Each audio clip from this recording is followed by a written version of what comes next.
साल 2063 global warming की वजह से धरती का क्लाइमेट बहुत हद तक बदल चुका है।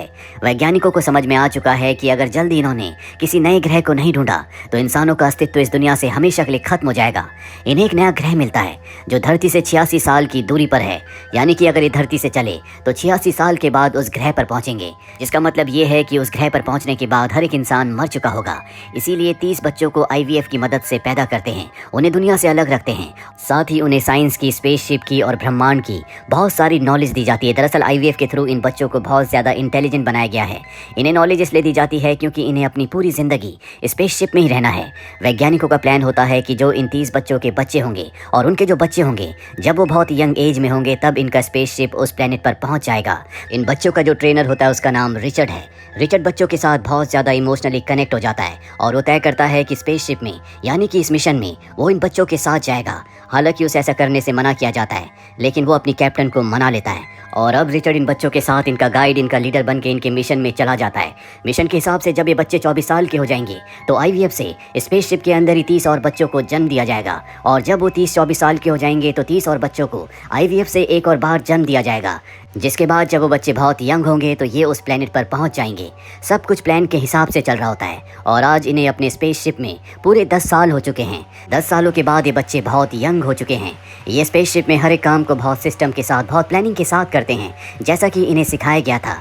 ये सब बच्चे बहुत इंटेलिजेंट है, कोई डॉक्टर है, कोई बॉटनिस्ट है, कोई स्पेसशिप का बहुत अच्छा इंजीनियर है।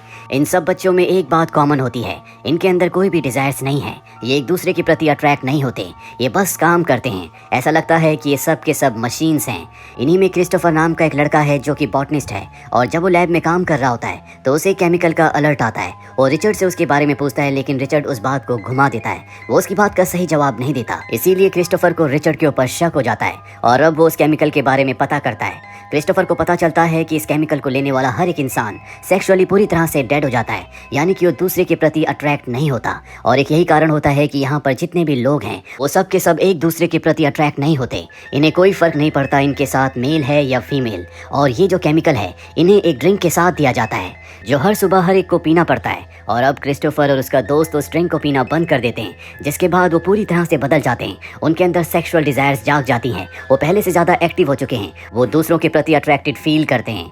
एक दिन क्रिस्टोफर रिचर्ड से पूछता है कि मुझे एक सीक्रेट चेंबर के बारे में पता चला है, मैं जानना चाहता हूँ कि उस सीक्रेट चेंबर में क्या है।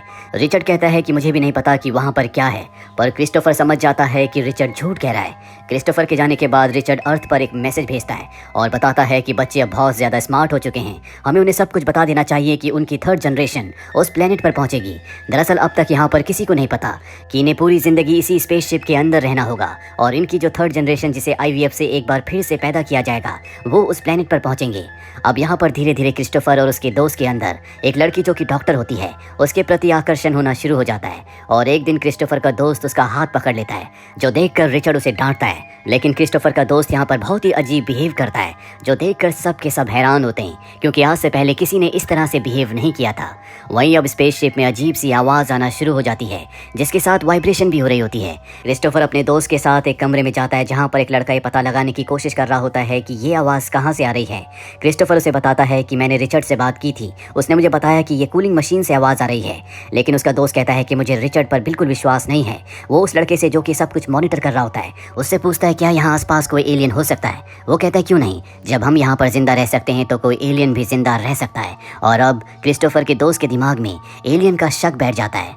वहीं हमें रिचर्ड को दिखाया जाता है जिसके साथ वो डॉक्टर होती है। वो डॉक्टर को कुछ समझा रहा होता है और समझाते समझाते वो उसके कंधे पर हाथ रख देता है, जो देखकर क्रिस्टोफर के दोस्त को बहुत गुस्सा आता है, क्योंकि जब उसने उस डॉक्टर का हाथ पकड़ा था तो रिचर्ड ने उसे डांटा था और अब खुद उसने उसे टच किया है, इसीलिए उसे रिचर्ड से नफरत हो जाती है। अब अगले दिन स्पेसशिप में कुछ खराबी हो जाती है, जिस वजह से अर्थ के साथ इनका कम्युनिकेशन पूरी तरह से बंद हो जाता है। दरअसल जब भी ये अर्थ पर कोई मैसेज भेजते हैं तो उस मैसेज को अर्थ तक पहुंचने में और अर्थ के मैसेज को इन तक पहुंचने में पूरे 2 महीने का वक्त लगता है। इन्हें किसी भी कीमत पर अपने कम्युनिकेशन सिस्टम को ठीक करना होगा, जिसके लिए इन्हें स्पेसशिप से बाहर जाना है। रिचर्ड अपने साथ जाने के लिए क्रिस्टोफर के दोस्त को चुनता है, जो उससे बहुत नफरत करता है। और जब वो स्पेसशिप से बाहर जाने के लिए अपना सूट पहनने के लिए आता है तो वहाँ पर वो डॉक्टर भी होती है, जिसके प्रति वो आकर्षित है। वो उसे गलत तरह से छूने की कोशिश करता है। करता है, पर यहाँ पर रिचर्ड आ जाता है जो ऐसा करने पर उसे धक्का देता है, उसे डांटता है, इसीलिए वहाँ से चला जाता है। रिचर्ड तय करता है कि वो अपने साथ अब क्रिस्टोफर को ले जाएगा। क्रिस्टोफर और रिचर्ड शिप के बाहर जाते हैं, उसे रिपेयर करते हैं। वहीं हमें क्रिस्टोफर के दोस्त को दिखाया जाता है जो कंट्रोल रूम में होता है, जहाँ पर एक लड़का पहले से है। बाहर रिचर्ड जब अपने शिप को रिपेयर करने की कोशिश कर रहा होता है, तभी वहाँ पर काले रंग का एक साया आता है, जिसके बाद रिचर्ड बहुत बुरी तरह से जख्मी हो जाता है। क्रिस्टोफर किसी तरह से उसे शिप के अंदर लाता है और जब उसके सूट को निकाला जाता है तो उसका शरीर बुरी तरह से जल गया होता है।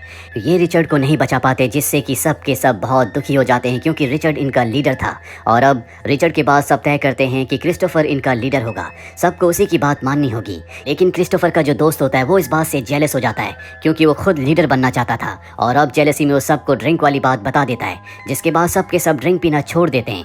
ड्रिंक छोड़ने के बाद उन सब के अंदर सेक्सुअल डिजायर्स पैदा हो जाती हैं और यहाँ पर हम उनके बदलते हुए व्यवहार को देखते हैं, जिससे हमें पता चलता है कि सेक्सुअल डिजायर एक ऐसी डिजायर है जिससे इंसान जंगली बन जाता है। हालांकि अब भी इनमें से बहुत सारे लोग ऐसे होते हैं जो पहले की तरह पूरी तरह से सभ्य हैं, वो अपने काम को अच्छी तरह से करते हैं, जबकि कुछ लोग ऐसे होते हैं जो हमेशा सेक्सुअली एक दूसरे से इंटरकोर्स करते रहते हैं। अब एक बार फिर से क्रिस्टोफर का दोस्त उसी डॉक्टर के ऊपर ट्राई करता है, लेकिन तभी वहाँ पर क्रिस्टोफर आ जाता है जो उसे बचा लेता है, जिसके बाद क्रिस्टोफर की और उस डॉक्टर की दोस्ती हो जाती है।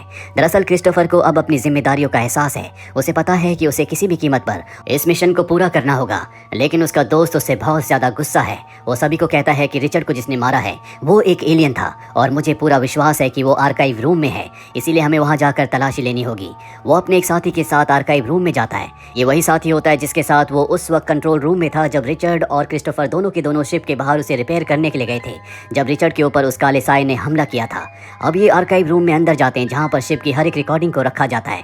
सब के सब बाहर होते हैं, लेकिन कुछ ही देर के बाद ये दोनों के दोनों अंदर से भागते हुए बाहर आते हैं और कहते हैं कि वो एलियन अब भी अंदर है। उसे मारने के चलते आर्काइव रूम के कुछ हिस्से में आग लग गई है। क्रिस्टोफर को जब ये बात पता चलती है तो उसे अपने दोस्त के ऊपर शक हो जाता है और वो तय करता है कि वो आर्काइव रूम के अंदर जाएगा। वो आर्काइव रूम के अंदर जाता है जहाँ पर उसे कुछ नहीं मिलता। वहाँ से वो उस वक्त की रिकॉर्डिंग लेकर आता है जिस वक्त में वो रिचर्ड के साथ स्पेसशिप के बाहर था। ये उस रिकॉर्डिंग में अपने दोस्त को ढूंढता है। उसे पता चलता है कि उस वक्त में वो कंट्रोल रूम में था। उसके साथ जो उसका साथी है वो उससे पूछता है क्या सच में बाहर कोई एलियन है। इसके जवाब में क्रिस्टोफर का दोस्त कहता है कि बाहर कोई एलियन नहीं है, ये सिर्फ मशीन की आवाज़ है, यानी कि वो अब तक सबको झूठ कह रहा था। इसके बाद ये देखते हैं कि जानबूझकर क्रिस्टोफर के दोस्त ने बाहर जो शॉक वेव की इंटेंसिटी थी उसे इतना ज़्यादा बढ़ा दिया था जिस वजह से रिचर्ड को एक झटका लगा और उसकी पूरी बॉडी जल गई। यानी कि जानबूझकर उसने रिचर्ड को मारा था क्योंकि वो रिचर्ड से नफरत करता था। साथ ही वो जानबूझकर झूठ बोलकर आर्काइव रूम में गया था ताकि वो सारी की सारी रिकॉर्डिंग्स को मिटा सके, जिसमें वो कामयाब नहीं हो पाया। और अब क्रिस्टोफर ये बात सबको बता देता है। उसका दोस्त भी वहाँ पर होता है। वो कहता है कि हाँ, मैंने जानबूझकर रिचर्ड को मारा क्योंकि उसके ऊपर एलियन हावी हो गया था। ये बहुत ही खतरनाक एलियन है जो किसी भी इंसान का रूप धारण कर सकता है। दरअसल अब भी वो सबके दिमाग से खेल रहा होता है और अब उसका एक लड़के के साथ झगड़ा हो जाता है, जिसके बाद वो कहता है कि वो एलियन इसके अंदर है। उसके बाद सब मान जाते हैं और उस लड़के को मार देते हैं। दरअसल ये वो लोग होते हैं जो क्रिस्टोफर के दोस्त के साथ हैं। क्रिस्टोफर, डॉक्टर और उनके जो साथी होते हैं सब देखकर हैरान होते हैं कि ये सब के सब जंगली हो चुके हैं, एक दूसरे को मार रहे हैं। इसीलिए डॉक्टर कहती है कि हमें उस सीक्रेट चेंबर के अंदर जाना होगा, मुझे पता है कि उसके अंदर हथियार है। दरअसल ये वही चेंबर होता है जिसके बारे में क्रिस्टोफर ने रिचर्ड से पूछा था और उसने कहा था कि मुझे नहीं पता कि वहाँ पर क्या है। अभी सब के सब उस चेंबर के बाहर आते हैं, लेकिन इन्हें पासवर्ड नहीं पता होता, इसीलिए दरवाजा नहीं खुल पाता। क्रिस्टोफर के दोस्त को पता चल जाता है कि ये उस सीक्रेट चेंबर के अंदर जाना चाहते हैं। वो अपने सभी साथियों के साथ वहाँ पर आता है और दरवाजा तोड़कर अंदर चला जाता है, जहाँ पर उसे बहुत सारे हथियार मिलते हैं। उसे लगता है कि क्रिस्टोफर, डॉक्टर और उनके जो साथी होते हैं इन हथियारों से उन्हें मारने की कोशिश कर रहे थे, इसीलिए अब वो तय करते हैं कि इन हथियारों से ये उन सबको मार देंगे।